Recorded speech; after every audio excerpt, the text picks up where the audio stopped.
Recording in progress. Wilson, do you have a printout? Yeah, I'll give it to you. You think do we're want too close?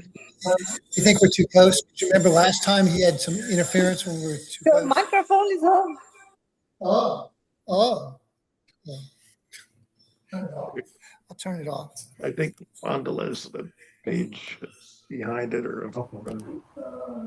So I'll just do the opening prayers. Sashi Bhagavad Gita.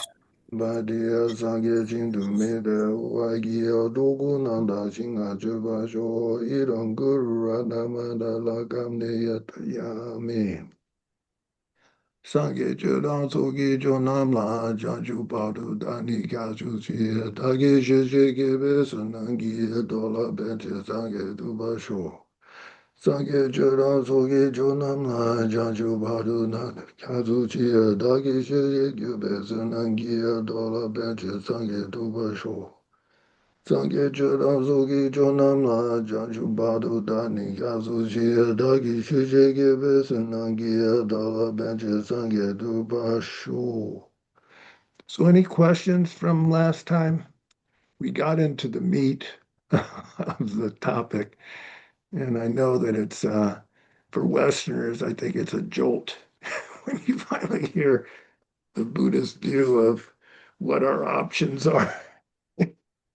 But the good news is we got into kind of the good situation we've landed in. It's a little bit like hitting the lottery and coming out with the winning ticket. So, any doubts, questions, thoughts? Okay, then I'll share the screen again and I'll go through where we got to and give you another dose before we get to the next step. These teachings that we're going through now are called those teachings in common with an initial scope. Initial scope means when somebody is thinking about spirituality, this is kind of a starting place from the Buddhist point of view. So you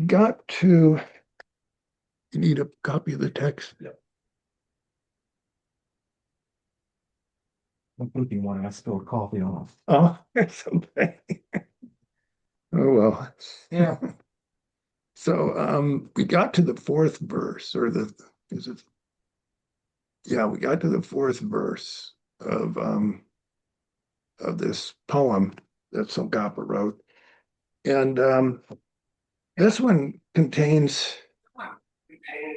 it's very pithy.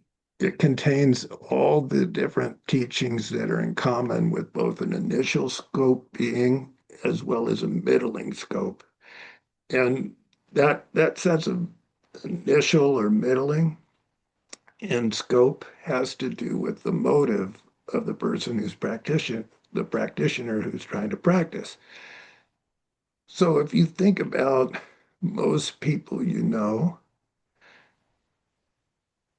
most people you see, and you can see yourself too, are most of us trying to work towards our future lives' happiness? Or are most people trying to be happy right now, here and now? What's your thought? Everywhere you go, you'll see cars streaming at a high pace around the Beltway. Everybody's trying to make a buck, keep their house, keep some food, right? Entertain themselves. And that's kind of the state of the world. So the initial scope is when somebody says, you know what? That's all well and good, but this is going to end sometime. And then what? What's going to happen after that? And so these teachings are in line with that initial expanded perspective. So I'll just go through what we went through last time. Del jour is leisure and fortune. I mentioned freedom and fortune. You can, Del, you can translate either way. is leisure or freedom. And those are freedom from being in a hell state, uh, impoverished spirit state, an animal state, or a high level desire realm state of pleasure, right? That eventually will lead to ruin. Or um, those are states that are not human, and we're free from them now by being human. And then there are four that are, relate to being human, being born at a time where and place where there are no Dharma teachings available, being born with some kind of disability that prevents us from accessing the teachings, being born in a remote land that doesn't have the teachings, um, or being born with wrong views. So even if we hear the teachings, we block them and don't consider them. And then the jor part is fortunes. Last time I blocked one of the fortunes. So five pertain to ourselves. We've been born as a human. We've been born in a central place where teachings are available. We've been born where we have all our faculties, so we can listen, study, practice. We've been born where we haven't committed such a terrible deed that it's going to prevent us from making progress in this life. And we've been born with some kind of faith towards the teachings, enough to at least listen to them and consider them. And then five for riches, these are considered riches, like things that we have, pertain to things beyond our control. One is that there was a Buddha who appeared in the world. The second is that he decided to teach. There was a time when he sat in the woods after he had become enlightened and thought nobody's going to understand this. So he had to be requested to teach. And then those teachings remain in the world still. And the one I forgot last time is there are still people willing to study and teach them. So there's still actively dissemination of the teachings. And the fifth one is that there's enough kindness and consideration that Dharma practitioners can still survive in the world, um, because the world's a harsh place. So anyway, we have all those things, and so we should feel very fortunate and free, as you contemplate that, like, whoa, this may be the first time in countless lifetimes that I've attained this. And that's that next word, yay, finding these leisures and fortunes. Ga is very difficult. And I mentioned three ways it's difficult. One is that somebody in our past must have done a lot of virtuous things for us to land this life. Another thing is that just in terms of numbers, if you think of how many sentient forms of life there are in the world, relatively few are human. And then among the 8 billion people, very few are really interested in Dharma practice. So it's quite rare in terms of numbers.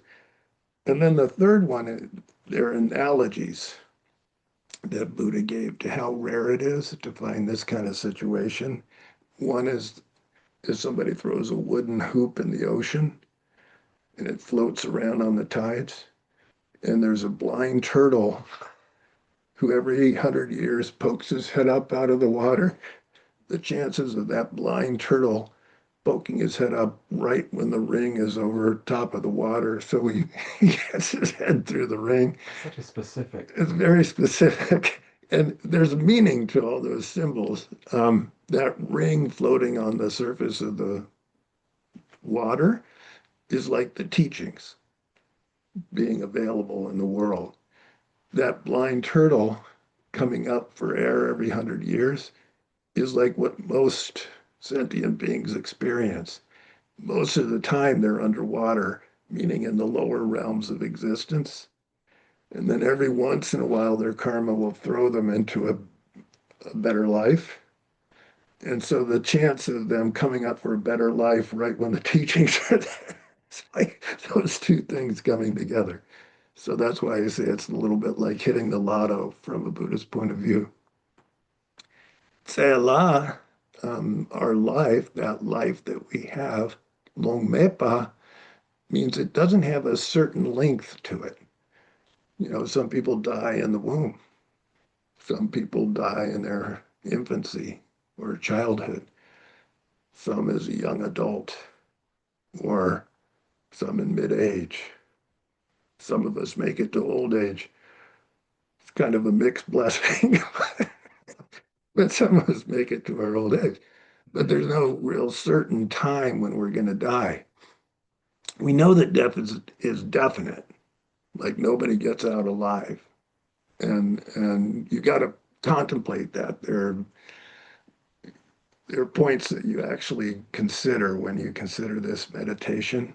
When you consider that death is definite, you try to think historically, who was there in the past, who was born, who's still alive? And you realize there aren't a whole lot of folks who make it past 100.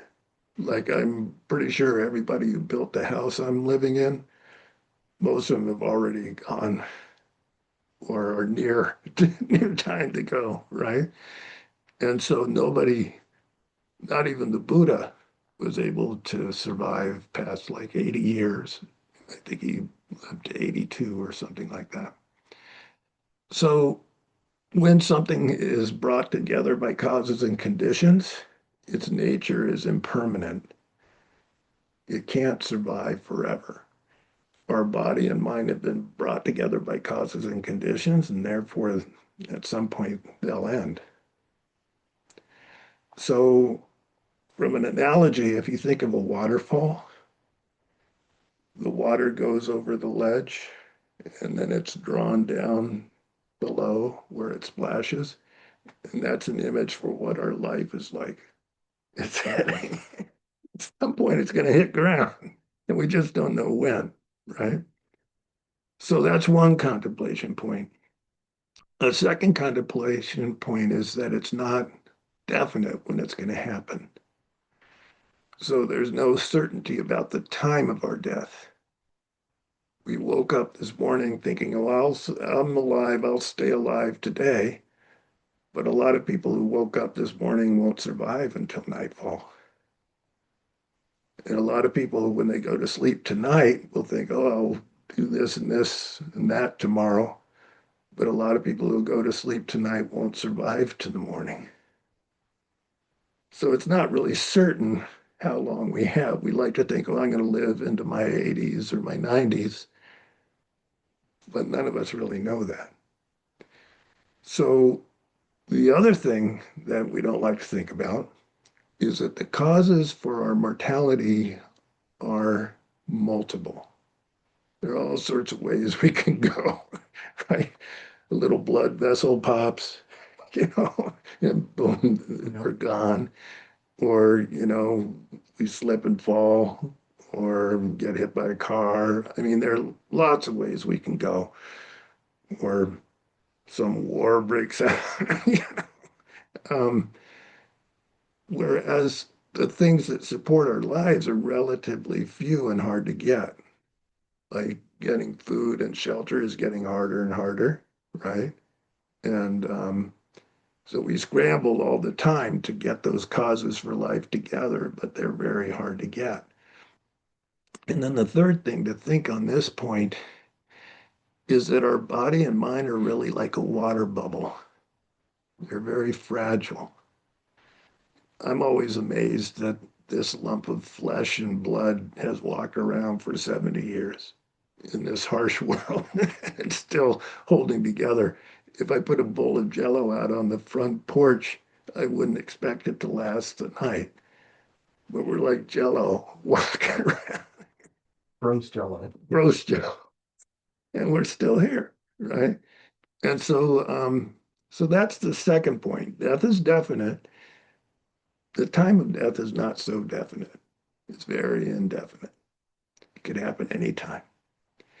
And then the third contemplation on this is to ask ourselves, what's going to help when I die? My reputation, the money I've hoarded, my relatives and friends. You could have all your friends and relatives by your bed saying, don't go, don't go. And if it's your time, they're helpless to prevent it for you. So none of those things are really going to help, but those are all the things we strive for. So the only thing that can really help us at the time of our death is what kind of virtue we've accumulated in our mental continuum and how deep does our Dharma practice go? And are we able to use it at the time of death so that we send our mind into a good direction instead of something not very good? Now, I know these are scary things to contemplate, but the whole point of these contemplations is to unlock us from staying stuck on trying to get all of our happiness right here and now, and staying stuck on I have to be happy right now in this life. And it's to get the mind to start thinking, well, what about my future? One great Lama compared our situation to being a traveler on the road. And he said it should be like when we stop by a village, we want to stock our provisions for the long journey ahead. And he said that's the kind of attitude we should really have because this life is like a little blip on a screen of countless lifetimes. And our future lifetimes are so much more numerous and important than this little spot in time. And so the first task of a spiritual practitioner is to start thinking ahead and to start making provisions for what's coming. I'll say, Yeah. now, as a teacher, so I'll admit, like, before coming to Buddhism, there are these images of what Buddhism is, that the general population holds, and, peaceful and calm and serene and stuff like that. But, you know, when you first stumble upon these teachings, there's nothing serene about this. It's No, terrifying. it is. And I'm like, oh my gosh. But so, okay, fine. And then you let it soak in for a little bit. And you take on that attitude, like you just said, I got to prepare for the next one, right? Like, what do you tell somebody that maybe feels a little bit of anxiety over, oh my gosh, this might be the one shot and I might blow it, Yeah. or I might do everything that I possibly can and then still end up somewhere. Like it just seems so unsure and unstable. Yeah, I hear you. Did everybody hear the question? Could everybody hear I, Bobby? I did, and as a beginner, I was really lucky to be in a class that the teacher reassured us on the four pillars. You learn those, there's things you learn along the way that help you to brace for difficulty and come back to teachings. So, And so the main teaching right there, you do it kind of strips off the Band-Aid, and you feel like this open wound, like, oh no, there's no security, nowhere to hide. Um, the next teachings are on refuge. Well, here's a place to hide. Okay, yeah. You want some place to feel safe. Who out of anybody is above the fray and not in that pit of suffering that we're in? And of course, Buddha, somebody who's completely awakened and no longer has causes of suffering and is no longer cycling out of control, they're safe. And not only are they safe, but they develop their compassion so that they're reaching out to beings, trying to give a safe place. And they give teachings. Well, here's how you get to a safe place, right? And they detail it. And so the real refuge is those teachings that they give. And that if we follow them, we too can reach a safe place. So I know it's scary. And then the Sangha is like companions, that we're walking with toward a safe direction. So it is scary. But the thing to recall whenever you get that scared feeling is refuge. And so that brings you to refuge again and again. And so this way, there's not so much difference between Buddhism and other faith traditions. Like if you go into any Christian church and they'll talk about heaven and death, and then you got a choice of heaven or hell. And so go for refuge to Jesus in that case, or Allah if you're Islam, right? And so if you're Muslim. And so that sense of refuge is there in almost every religion. And in that way, Buddhism is similar. I actually view it differently because I view them as very much opposed because at least in Christianity and Islam and stuff like that, the notion of forgiveness and grace is there, and it's not in Buddhism. So That's true. Although I'll say there is a sense of forgiveness and grace in Buddhism, but it doesn't just come whoosh. If you say, oops, sorry about all that killing I did during my happens. life, that doesn't clear out your slate. It's a step in the right direction. Like in Buddhism, they're what are called the four opponent powers. And those include going for refuge, generating bodhicitta, the power of science, and then the power of regret. Like, oh, I shouldn't have done all that bad stuff, right? Is there somebody who can help me? And then the power of purification is to go towards doing positive things to kind of cleanse out the negativity that you did. And then the power of restraint is to not keep doing it, whatever it is. And so it's said that if you do those four things really well, you can wipe out a negative karma before it can ripen. It's interesting you say that because sometimes I read things that say, nope, once an action is done, the effects will happen. Karma is not Um, erased. And then didn't you hear about purification? Well, what is that? well, in So, some schools of Buddhism, they don't have that sutra. There's a sutra called the Sutra of the Four Powers or the Four Reliances. And that was found recently, actually, in a Russian Mongolian archive of Dharma texts. They have these huge libraries, and somebody actually found the sutra itself. It's a very short sutra. If you want, I'll put it out with the next email so you can read it. So a lot of traditions of Buddhism didn't hear that one. oops. So, so anyway, Can I this say something, Wilson? yeah. I think all this terror, which I experience myself, is linked to the identification, to the self, to the ego, the identification of a person. And the Buddhism obviously is working on all this identification. So the initial feeling for me was, oh my God, I'm going to suffer. I'm going to be in big trouble. I'm going to disappear soon. But then he gives you the tools to deal with that disappearance and actually to start slowly contemplating the fact to eliminate a little bit the self and find other more pleasurable things. I don't know. Well, that's exactly right. What Nietzsche just said. There's so many tools in Buddhism. Um, when you feel that initial fear, and what Nietzsche was talking about, it's self-centered fear. There's an image of me, right, as you see yourself now based on your aggregates, and then these terrible destinies right, that could happen, right? And then that self-clinging fear intensifies. Now, there are two types of fear. Some fears are irrational, and it's good to get rid of those. But this is a rational fear. We know we're going to die. And then when you start to realize that there's a continuum to the mind and that it's shaped by karmic action, then it's reasonable to say, you know what, I should be careful what I do, right? So I don't carry forward something that's going to really harm my future lifetime. And on the other hand, as you go up through those levels of teachings, more and more that self that we're clinging to, that we're so afraid will be harmed, we start to see through it.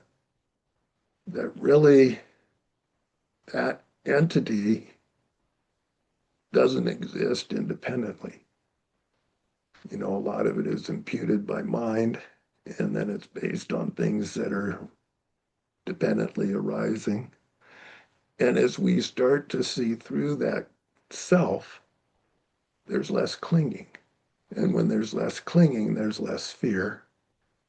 And I think also at the same time, when refuge gets deeper and you start to have more experiences of something transcendent and more of a sense of a relationship to it, that also helps the fear. So That the makes sense. fear gets less. But again, some fear is healthy. Yeah. It's said that I remember Sarah McKenna once said that if you take a arhat, somebody who's fully realized, um, gotten rid of their afflictions, and a poisonous snake climbed in their lap, they wouldn't be afraid of the snake. For them, they'd be afraid of doing any bad deed in relationship to the snake because they see how karma works so well. So, anyway, good points. Um, I'm going to go through the next line and then open it up a little bit more. I'm going to close out of this and talk about a few more things to do with the initial scope. Yela, yi means mine. Ya giko, yi da yi, that means mine. The law means to that mind, to the mind. Gompe, ga naro go ma sa gom, ba sa pe. That means by contemplating and habituating your mind to these points, the difficulty of finding leisure and fortune, and the uncertainty of the time of your lifespan, by contemplating these again and again, Zendi, this life, Nangshe means appearances, Dok, turn them back. And so, what that's talking about, when you think about your life and what you want to get out of it, you get these different appearances in your mind of what you want. Well, I want a big house, I want 3 sailboats, and I want this number of friends, and I want this much in my bank account, right? And all those things that people bat their heads against the wall to get, um, those are the nangshe. Those are the appearances that people chase from the time they come of age to the time they die, right? And so the problem with that is, from a Buddhist point of view, as you chase after all those things and your mind is filled with desire and fear about loss or fear about not getting what you want, you're creating karma. And first of all, it's very few people who get all the things that they want. The ones that do get it want more after that. Yeah, the people are unsatiable, the billionaires who get it, they're still feeling, oh no, I don't have enough. He's got 4 sailboats. I want to build a whole monument to myself and then I'll be permanent. So those appearances that drive people into that kind of behavior, as they pursue it, they're really creating lousy karma for themselves. And so when death does come and they've got to leave all that behind, that's all they got is cruddy karma. And so usually the people who get really high in the socioeconomic pecking order, usually they fall like a brick in their next life into really bad situations. And so we should all consider ourselves lucky not to be among the billionaire class. Dodged a bullet. Yeah, we dodged a bullet. We're just middle class tottering on poverty. And so that's not a bad place to be from a Buddhist point of view. As long as you get your nutrition and you have a roof over your head, you're a lucky person. But actually, lots of Buddhists decide to become monks or nuns and they go into homeless life voluntarily, just to give up that pursuit of trying to be rich and famous and all that stuff. Um, we mentioned this before. It's called the eight worldly dharmas, where everybody wants fame, fortune, pleasure, um, praise. Nobody wants loss. Nobody wants to be talked bad about or to be a nobody or to encounter pain. And so those are the eight worldly things that drive most behavior. I want to give you a contrast. These are called the eight, no, not the eight. Let me find it.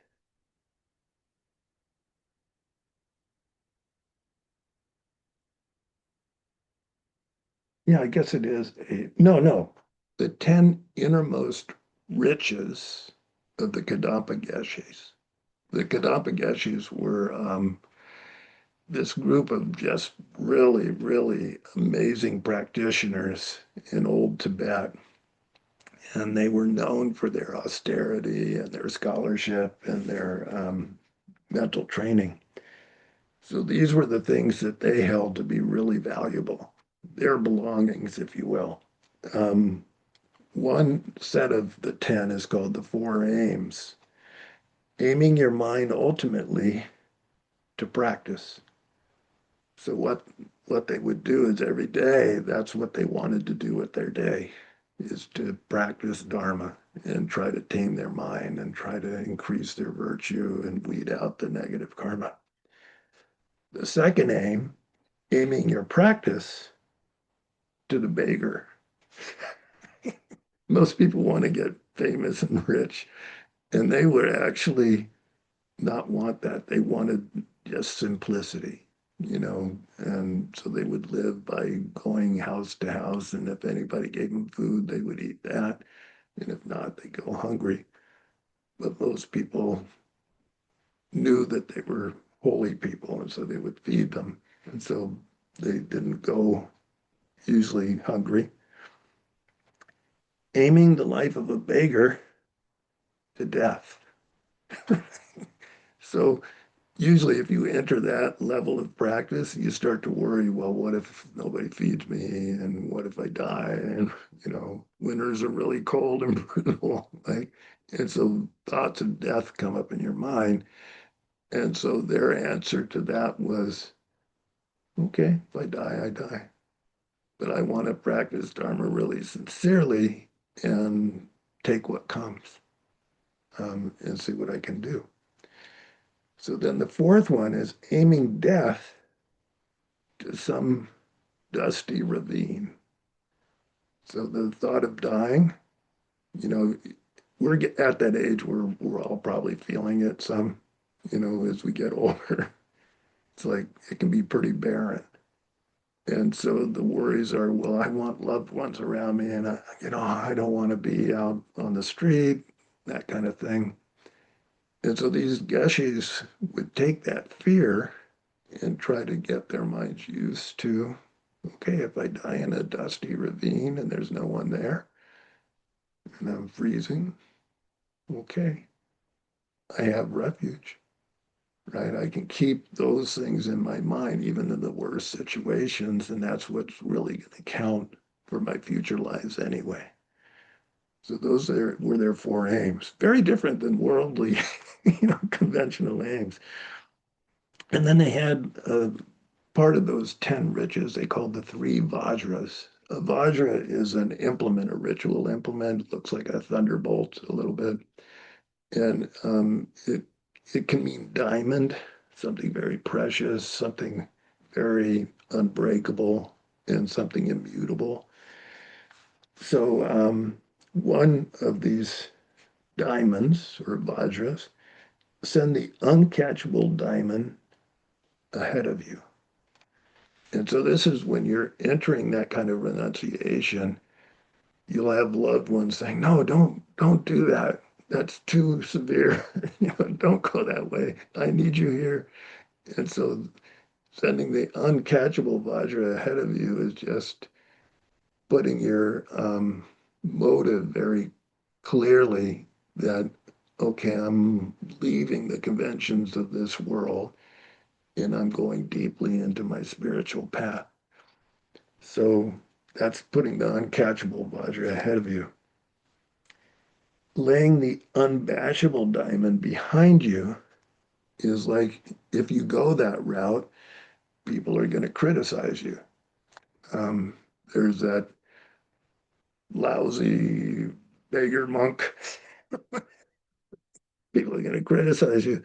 And so this one is preparing yourself for criticism. Okay, that's what they're going to do. I'm not going to let that disturb my mind or dissuade me from my path. And then the third of these is keep the wisdom Vajra at your side. Wisdom Vajra means that sense that this life is short. What I want to get out of this life is actually some spiritual development, and I want to take care of my future lives and all beings.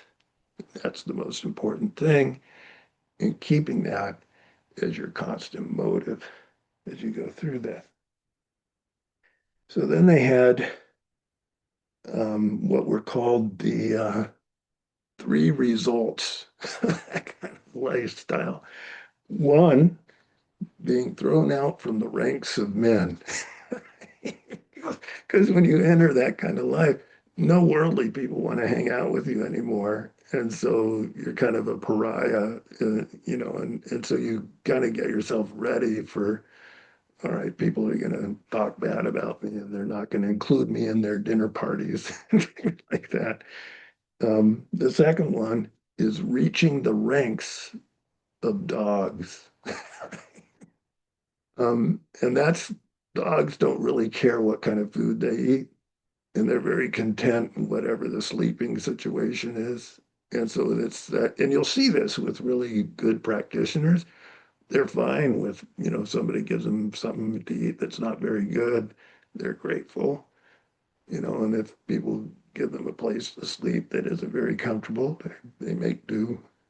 They don't make a fuss. And so that's kind of few wants easily satisfied. And then the last of these is enter the ranks of the divine, enter the ranks of gods. Because practitioners who would practice that way, by the end of their lives, they had transformed their minds into something beyond being an ordinary human. And so many would become enlightened within their lifetime or in the intermediate state or quickly thereafter. There's one famous story of a Kadampa Geshe named, I think it was Geshe Langri Tongpa, or maybe it was Geshe Chikawa. Nietzsche will probably know, but on their deathbed, they asked their disciples, bring me more offerings to put on the shrine. I keep having these visions. I keep praying to go to the hells to help being in the hell realms, but I keep having these visions of paradise. So that's kind of the outcome, of really putting your mind into a Dharma life. Hard to do, hard to do. Not everyone, but it should give you a sense of, you can sense where you are, and then you can sense where it's good to be. In terms, I remember one time, Sarma Rinpoche said he looked at all his students and he said, from a Western perspective, I can see why you don't have much time for practice. From a Buddhist perspective, I can see how deeply you need to practice to keep yourself on a good track. And so that's our bind. We got our Western lives that are so demanding of our time, but this is demanding too. Our death is real. This life is precious. It's very short. And so what are you going to do with it? You got a diamond in your hand. Best not lose it. Best put it to some good use. So that takes us into the next step on spiritual scopes. I mentioned there's initial scope, and that's focused on I don't want to come back in a miserable future life. I want something at least as good as this, if not better, so that I can continue my practice. And so the next two lines of the poem are focused on that middle level where you realize, okay, let's say I get a perfect human birth again, and I'm able to continue my practice and my study and my spiritual development. But in that life, what's to keep me from messing up and going back into a lower realm? And, I'm still stuck in the cycle of suffering. And that kind of logic brings you to the next level of motivation. Uh, this word, the first word, this is the third line of the fourth paragraph. Le means karma. Dre, karmic causes. Le, la, sa, le. And then the next syllable, ao, ba, dratak, dra, sa, dre. So, Bobby, can you see how that syllable's formed? There's a silent ah, and then a ba with a ra, tak, Yeah. dra, sa, dre. That means effect. Dre is short for drebu, which can mean fruit or the effect of something. So cause and effect, lendre, milu means is infallible. So there are four attributes of karma that Buddha taught. One is that when you enter into a karmic deed, once, and this is, Bobby, what you were talking about before. It's said that when you create a karmic act, it's not never lost, right? It's there. That can be reassuring when you do a virtuous thing, but it can also be scary, when you do something that's not so virtuous, in terms of thinking, what's that going to bring me? So,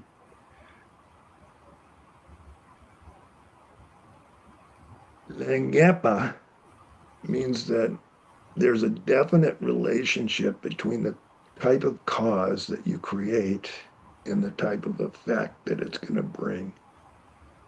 So it's a little bit like a farmer who plants corn can brave for, I don't know, barley, but they're going to get corn because there's a definite relationship between the type of seed they planted and the kind of crop Well, they, can I? yeah. Sorry. Oh, it's okay. So leg empam means that that relationship is definite. And there are two types of karma. One's called kusala, which is when you do something out of a wholesome state of mind and what you're doing is a good thing.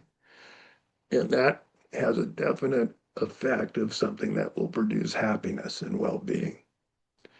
Something that's called akusala, which is unwholesome thought and attitude, as well as an unwholesome deed, destructive deed, that cannot bring anything but suffering. So that's one of the things that Buddha taught. The second quality of karma is le majepa, tre matrepa. If you haven't done the deed, you will not experience its effect, right? So anything from this point of view, anything we experience is the ripening of some previous deed. And so if we didn't do the deed, we won't get the result. The third one, lejepana chumisepa, means if we did the deed, whatever it is, it's there until it gives its result. Now, this is where those two teachings collide. How about the four opponent powers, right? That says you can get rid of a negative karma. True. But if you don't apply those four powers, and whatever action it is that you did is still there in your continuum, that will stay there over lifetimes until sometime it comes into the right circumstances to yield a result. So that way it's never lost, unless you apply specific powers to overcome it. So is the goal then to have the right karma so that you don't come into those conditions to allow the ripening at all? Yeah. Or is it just rooted up? It seems Well, like a petty distinction, but I'm just curious. well, it's said that if you apply those four opponent powers really well, you can actually pull out the negative Okay. karma from its root because it's a produced thing. Karma is a produced thing and therefore is impermanent, right? Changing moment to moment. And therefore it can be reduced or increased if you get it in time. There are different types of karma. One is called immature karma. In the wheel of life, the first three links are immature karma, something that hasn't ripened yet. And that's why great sages used to carry one, Joe Atisha used to carry a stupa with him in his journeys. And anytime he would have a bad thought or a negative deed, he'd get off his horse, make puja with the stupa and confess, do his purification right on the spot. Because the sense is when it's immature, it's easier to turn back. If it goes through the links of dependent origination until it's been matured, then it's very hard to turn back. Once something's ripening, it's really hard to stop it. So you'll see all these people who go through their lives and they don't really take their spirituality very seriously. And then something terrible starts to happen, and then suddenly they'll pray for a divine intervention. Well, that's from a Buddhist point of view, that's silly. That's too little, too late. You know, that bad event is already ripening. It's already got a full head of steam to it. It's not that it's bad to pray, but you're kind of using a squirt gun against a bonfire. Whereas if you get the karma early before it's had a chance to ripen, then you can really clean it up. And so that's why a daily practice is considered really smart. Um, the fourth quality of karma is that it grows. Once you do a deed, it doesn't just sit there. It's a little bit like a seed in the ground. It starts to grow and sprout. And so over time, even a small bad deed can become a big obstacle to your future. Or a small good deed can become something absolutely wonderful, you know, if it grows and you cultivate it over time. So I know this is all sobering stuff, but you know, this is the Buddhist view of what's really happening. Korwa means samsara, the wheel of birth and death. Dungyal means suffering, the suffering of samsara. Nam means plural. There are many types of suffering in samsara. Yang means again and again. Sampa means to contemplate. We should contemplate the sufferings of samsara again and again. Be, ba, sa, be, by contemplating that again and again. Chime, future lives. Chime means future lives. Nangshe, those appearances. Dok, turn away from. So you'll see this with people who start to believe in past and future lives. A lot of times they'll say, yeah, I used to be emperor of Egypt, or they'll say, in my future life, I'm going to be, they start painting these scenarios for samsaric power or pleasure or wealth in their future lives. And that's considered kind of a waste of time from this middle point of view, because the middling practitioner starts to really make up their mind that they want to be free of all forms of samsaric existence and suffering. And that's where the main goal becomes nirvana. I want an end to suffering. And so by contemplating karma and its effects and the different sufferings in samsara, um, you get closer to that goal of liberation from suffering. So I don't know if I've lost everybody. Again, these aren't the most fun contemplations to do, but they're considered the contemplations that are most important for our spiritual development. And so they're all kind of in this diagram of the wheel of samsara here. If you get into, well, what are the sufferings of samsara? Um, there are 8 sufferings that humans go through. The suffering of birth. You notice that babies don't come out giggling. The first thing they do is cry. It's considered a really hard thing. You're thinking, not again. The world is upon me. But it's considered, they get really uncomfortable in that. And then when they're born, then the harshness of the external world is really brutal. So birth is considered traumatic. Aging, for those of you who are aging along with me, it gets increasingly difficult. One part of the body falls apart after another. One's friends start to die or get sick. Illness is another form of suffering we all experience. And then the inevitable insult at the end is death. After slowly losing all our charm, well-being, then we die. A 5th one is encountering unpleasant things. All the times we're forced to face things we'd rather not. We lose the pleasant things that we have. We're faced with not getting what we want. And then a more subtle one is we're living in an impure body. And the body, because it's not pure, it's prone to suffering of different kinds. So that's just being human. And this is the best, this is the best life in the wheel of samsara to get. So there are another category called the 6 sufferings.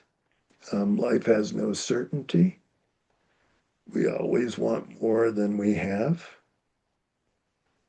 We have the suffering of continually leaving bodies behind, the suffering of continually having to enter new lives, the suffering of going up and down in our future lives, and the suffering that we're always alone in that no one comes with us, right? We can encounter, but we don't recognize, the encounters of the past.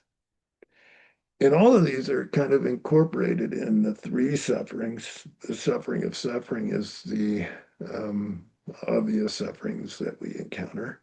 The suffering of change is that even if we get a kind of good thing, it changes on us. And the pervasive suffering is because the causes of this life are tainted by afflictions and karma, that the very nature of it is conditional and filled with suffering. And then, as if you haven't had enough contemplation of suffering, you get to look at this diagram, and it shows you several more facets of that suffering. I'll draw your attention to this quadrant in the inner wheel of this depiction of samsara, and you'll see animals. And so we can contemplate this one fairly easily just by looking at how animals live and what they go through. And it can be really brutal. It's a very brutal realm. This one, this quadrant here, is less obvious, but I think it should be more obvious now that we have the internet and we can see in real time what happens in places like the Gaza Strip or Ukraine or what's happened in Iran, right? Is hell realms. Those that I just mentioned are called temporary hells that kind of pop up when things get really bad and people start killing each other and or somebody has a terrible, brutal end to their life. Those are called temporary hells. But it's also taught in Buddhist scriptures that there are places that are formed because of karma, collective karma, where hells become kind of ongoing places that beings are trapped in. I mentioned, I think last time or one of the times, that Earth could become a hell. If enough billionaires decide to nuke us all, they could turn this really interesting world into a hell realm, a collective hell realm. So there are places like that to avoid. And then over here in this quadrant, um, here, this is depicting what's called the Preta realm. Preta is often translated as impoverished spirit or yidak, hungry ghosts. You'll hear that term. And it's said that in this realm, it's being, by the way, the three karmic causes that take us to one of these three lower realms are considered lower because the suffering is more intense than the upper realms. Ignorance is a main factor leading into animal rebirth. Hatred is a main factor leading into hell realm rebirth. And greed and desire is a main factor leading into the hungry ghost realm. And it's the lives in these lower realms are very long, horrible. When you read about them, you don't want to go there. But unfortunately, they're very densely populated. And so there's more openings to go there than there are to go into higher realm birth. So, as I said, it's really scary stuff to contemplate. But the antidote to that fear, again, is refuge, bodhicitta, walking the path so that you're heading towards a better place. I said in this inner hub, the poisons that keep us there, ignorance, hatred, and desire, are surrounded by beings going down in existence due to negative karma, and then beings going upward in existence doing to positive, good karma. And in the upper realms, there are these three realms depicted around the top part. These are less populated. Here in this quadrant is the human realm. We know that well. And then here at the top are the desire realm gods. These are beings who take birth in a paradise because of very good karma and meditative concentration, but it's still marked by desire. And they're sensual god realms where it's just like constant pleasure, right? But the beings burn up their karma very quickly, good karma very quickly. It's a long life compared to a human life. And then in this quadrant is called the Ashura realm or the demigod realm. And these are beings who are like godlike, but they're jealous of the desire realm gods. And so they're always warring with each other. And so, like, if you read some of the Hindu um, texts about these wars between god realms, that's what they're talking about, the Asuras and the Shuras, the god realms. So we could see um, the main affliction with the Asuras is envy, and the main affliction of the gods is pride, and the main afflictions of human are all the above. Um, but anyway, um, you can see kind of parts of this in the world. Like if you think of the 1%, that's kind of like the God realm. You know, everybody tries to be a 1%er. But as I said, there are a lot of problems with that. The Ashura realm, the rival gods, you can see it in vice presidents of corporations and people vying for higher position, right? And then human realm, you can see most of us schlepping along, having to work a job that's not too good, but trying to make ends meet. So we kind of have those components that we can see in the world. Um, so I'm going to stop the share and Listen, just, what is interesting is that you are referring to state of affair, the sixth realm, as we can live them in this actual world. And I remember Trungpa Rinpoche was also referring different state of mind to different realms. So this sixth realm is not also is not something that we experience in the future life where we reincarnate in something real, but also in this life we can, experience the effect of living in under a state of mind like that, right? Yeah, it's I, interesting. I agree with them, actually. I think that's true. You can tell by your state of mind what kind of karmic realm you're connecting to of your future life, because if your mind's always trapped in jealousy, that's kind of, but you're doing good things, that's kind of a sure realm karma. If your mind's always like prideful, at your accomplishments, but you're doing good thing, that's kind of like desire around God, state of mind. Um, Constant just ignoring things and ignorance is kind of animalistic. Constant hatred is like hell realm connection, and then constantly feeling needy and impoverished is kind of a hungry ghost kind of realm that we can keep our minds in. And so just know that those states kind of relate to those realms, and we're kind of creating causes and connections with that kind of rebirth. So it's good to get yourself out of those states when you find yourself locked into them. So thoughts, reactions. We've gone through the hardest part of, I think, the text. Is everybody scared and feeling defeated? You Is that guys? the part where, we get torn down so we can be rebuilt? Like, Well, I see it more like a marquee. You are here. It's like a visit to your doctor or dentist when they finally give you the news. It's sobering. It's scary.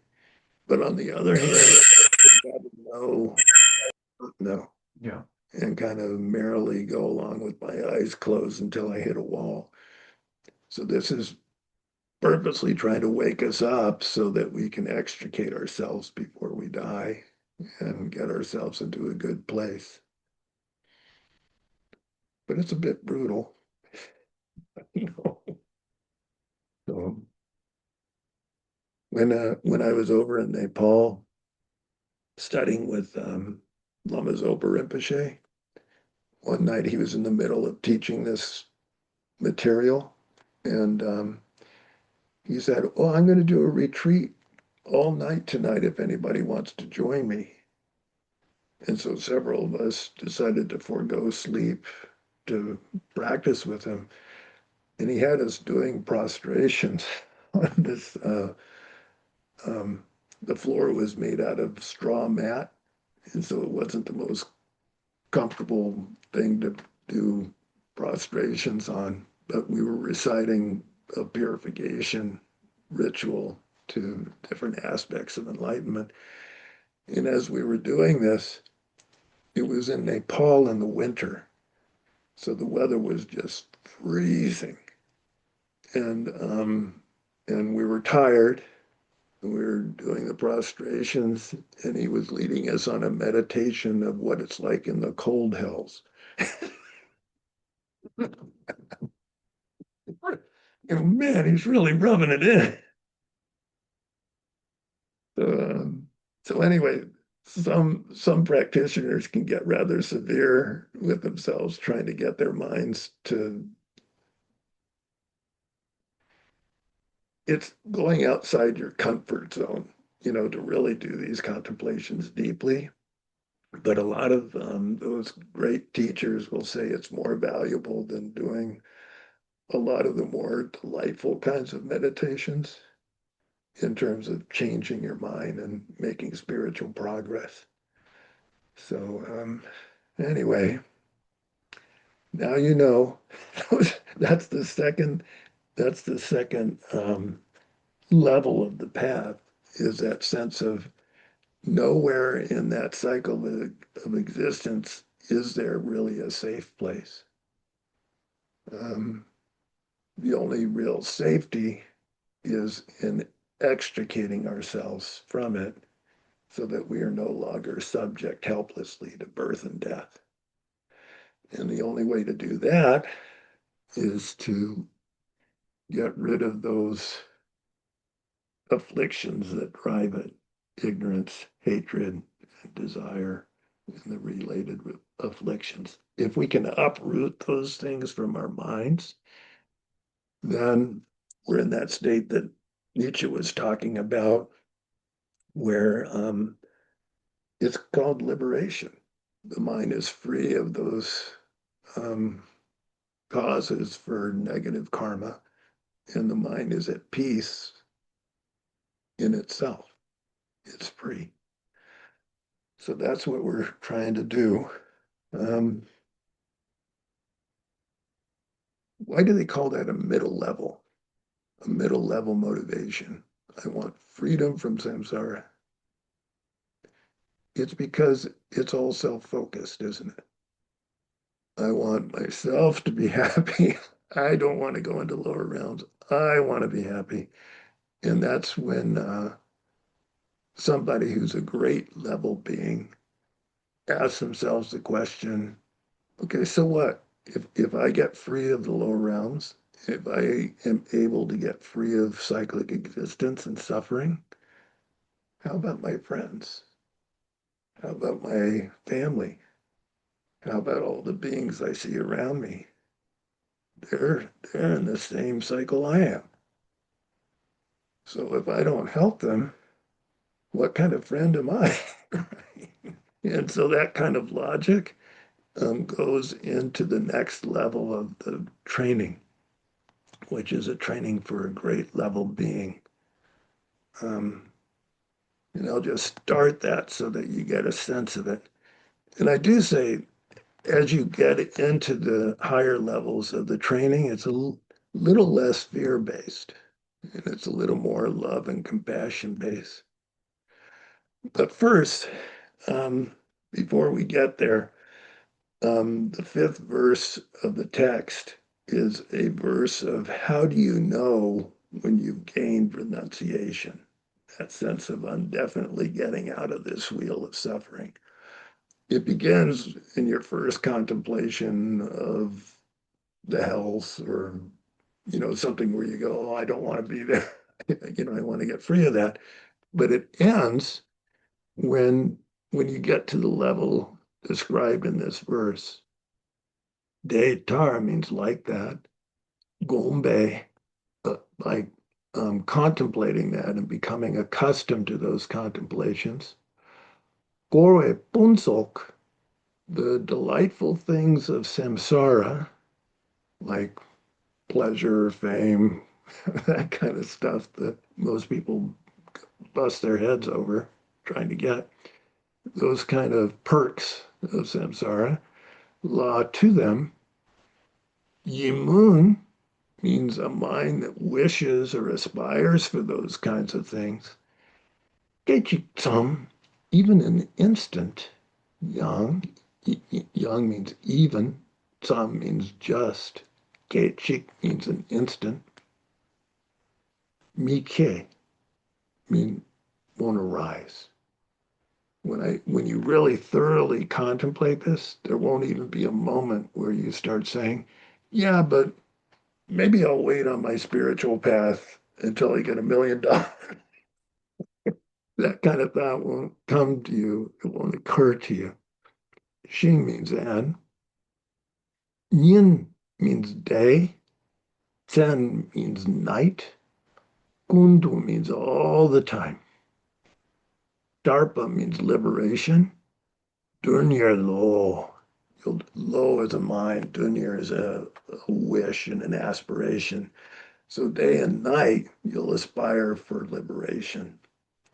Nagarjuna said in his letter to a friend, he said, if your hair catches on fire, instead of trying to put it out, you should aspire for liberation. So that's kind of the intensity that eventually I think practitioners get to, where that's the only thing day and night that they aspire to. Jungna, if that kind of aspiration arises, Jungna means if it arises, they say at that time, Yenjung, renunciation, definite emergence, Gewa has been born, Lak has been born in your mind. So when you have that renunciation in your mind, you've attained one level of Buddhist realization.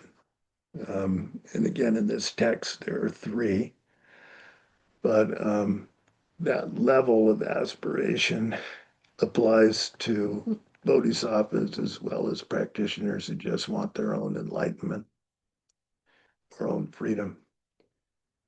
So I'll go into the sixth verse, and this gets into the great level being aspiration.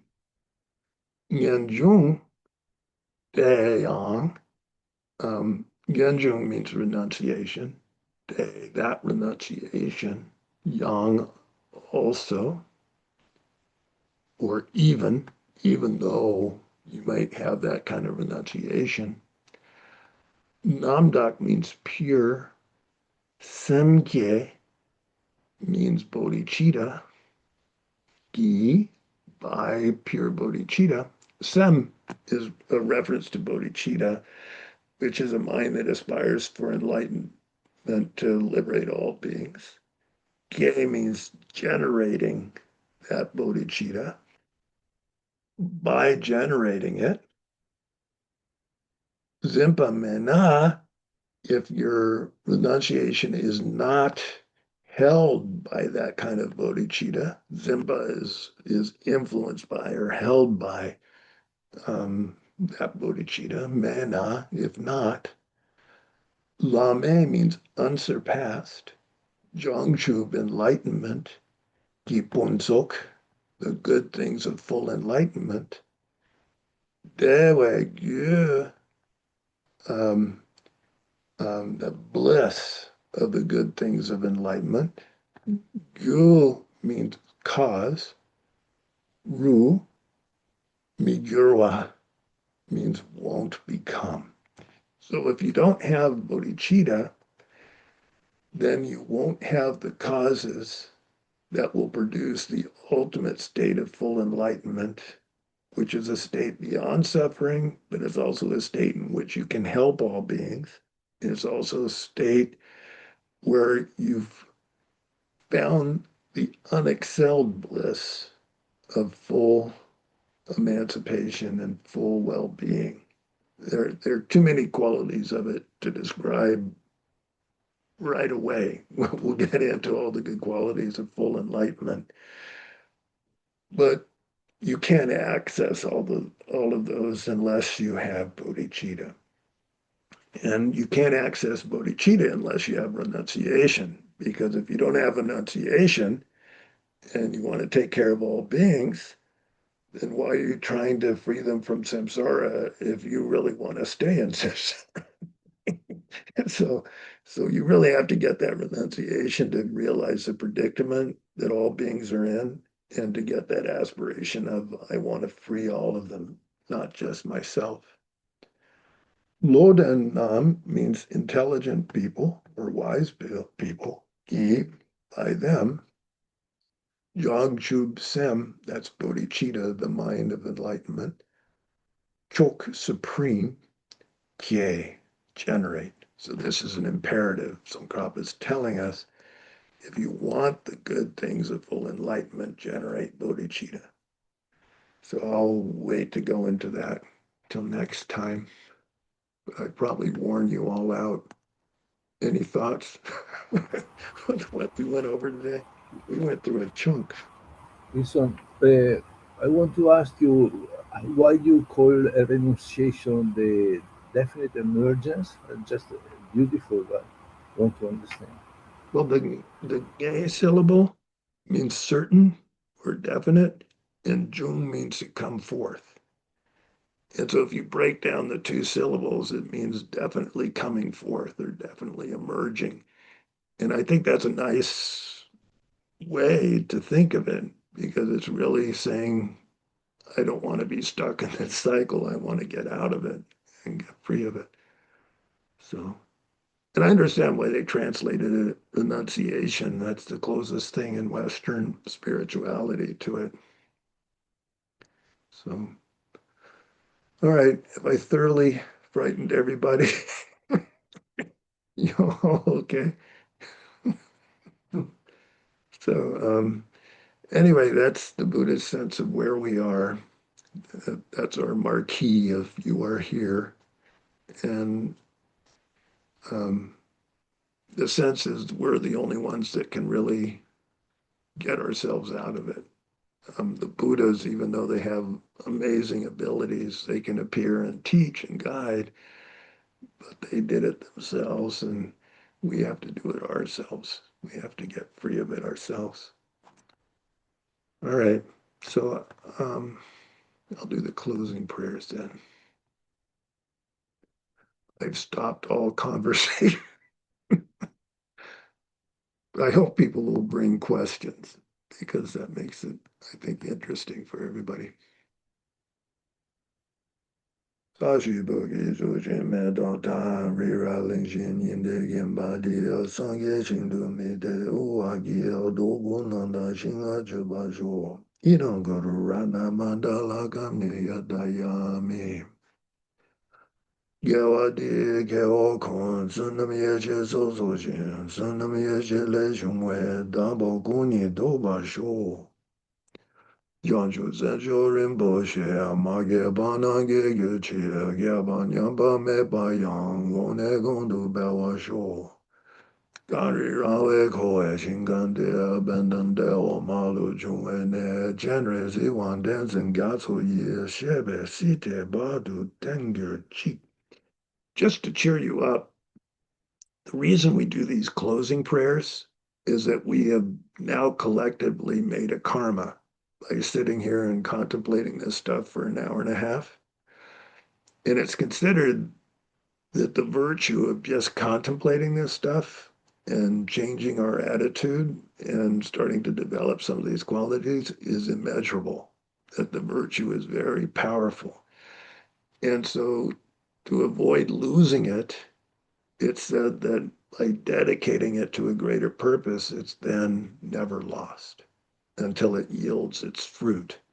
So even a single time contemplating bodhicitta and renunciation and then dedicating the virtue to enlightenment means that at some point we're going to become enlightened, and that karmic seed that we made today matures and ripens over time.